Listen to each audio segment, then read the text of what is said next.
প্রধান উপদেষ্টা বলছেন শেখ হাসিনার দোসররা বিশৃঙ্খলা সৃষ্টির জন্য যথেষ্ট অর্থ ব্যয় করছে। শেখ হাসিনার দোসররা তো আপনার উপদেষ্টা পরিষদেও অন্তর্ভুক্ত আছে।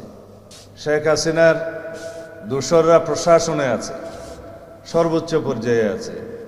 প্রশাসন সর্বত্র এখনো পর্যন্ত যারা প্রশাসনের দণ্ডমুণ্ড হয়ে বসে আছেন, আমি জানি সচিবালয় সহ সর্বত্র মাঠ পর্যায়ে সেই প্রশাসনের সমস্ত জায়গায়, গুরুত্বপূর্ণ জায়গায় ফেসিবাদের দোসররা বসে আছে।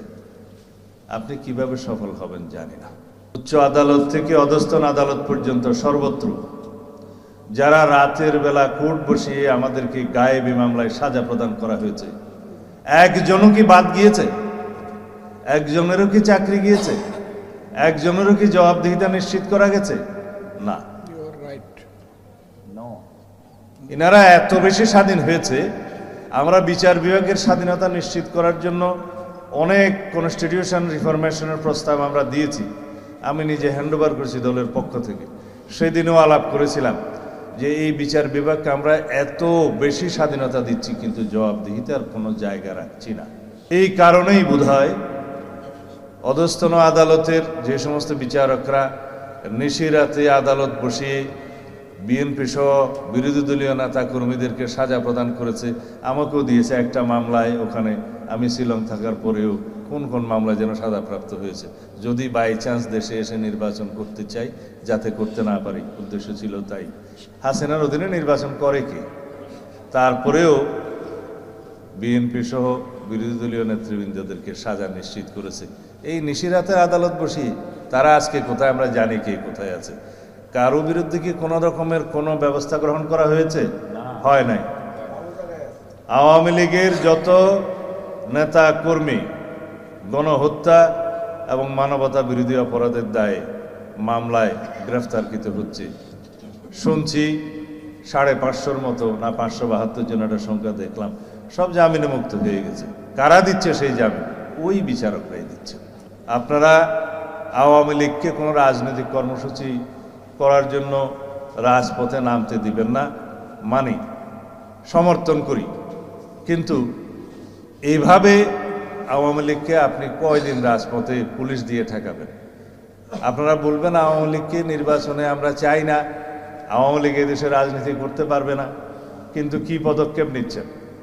সংবিধানের 47 অনুচ্ছেদ অনুসারে রাজনৈতিক সংগঠন হিসেবে আওয়ামী লীগের বিরুদ্ধে গণহত্যা এবং মানবতা বিরোধী অপরাধের জন্য বিচারের ব্যবস্থা করা হোক, এবং সেই নিরিখে সংশ্লিষ্ট আইন, আন্তর্জাতিক অপরাধ আদালতের আইন সংশোধন করার আমরা দাবি জানিয়েছিলাম, এদেশের মানুষ দাবি জানিয়েছিল। এই সরকার অধ্যাদেশ এবং আইন সংশোধনের জন্য পদক্ষেপ নিয়েছিলেন। হঠাৎ করে তারা ক্যাবিনেট মিটিংয়ে সিদ্ধান্ত নিলেন এটা করা যাবে না। আওয়ামী লীগের একদিকে আপনারা চাইবেন রাজনীতিতে নিষিদ্ধ হোক, আবার তাদের বিচার করবেন না, আবার পুলিশ দিয়ে তাদের রাজনৈতিক কর্মসূচি আপনারা বাধা দিবেন। এত স্ববিরোধিতা ঠিক নয়। আমরা পরিষ্কার করে বলতে চাই, বাংলাদেশের মানুষ গণ অভ্যুত্থানের মধ্য দিয়ে, ছাত্র জনতার বৈপ্লবিক গণ অভ্যুত্থানের মধ্য দিয়ে এদেশের মানুষ আওয়ামী লীগকে প্রত্যাখ্যান করেছে। সেই আওয়ামী লীগ নামে বাংলাদেশের রাজনীতি করতে পারবে না।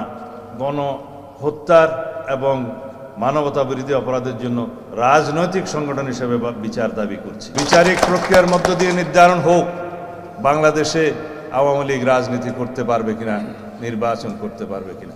বাংলাদেশের মানুষ চায় বাংলাদেশ থেকে আওয়ামী লীগের ফ্যাসিবাদী রাজনীতির একদম নির্মূল হয়ে যাক। সেই ব্যবস্থা আপনারা নিতে পারেন। নিশিরাতের বিচারকদেরকে বহাল রেখে বাংলাদেশের বিচার ব্যবস্থাকে চূড়ান্তভাবে স্বাধীন করা যাবে কিনা, রাখা উচিত হবে কিনা তাদেরকে বহাল রেখে আমার সন্দেহ আছে।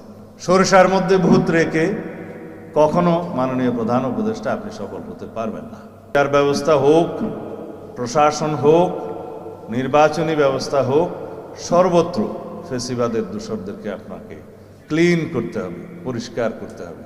বেশি সময় ক্ষেপণের জন্য আপনারা কোনো কৌশল অবলম্বন করলে জাতি সেটা মেনে নেবে না।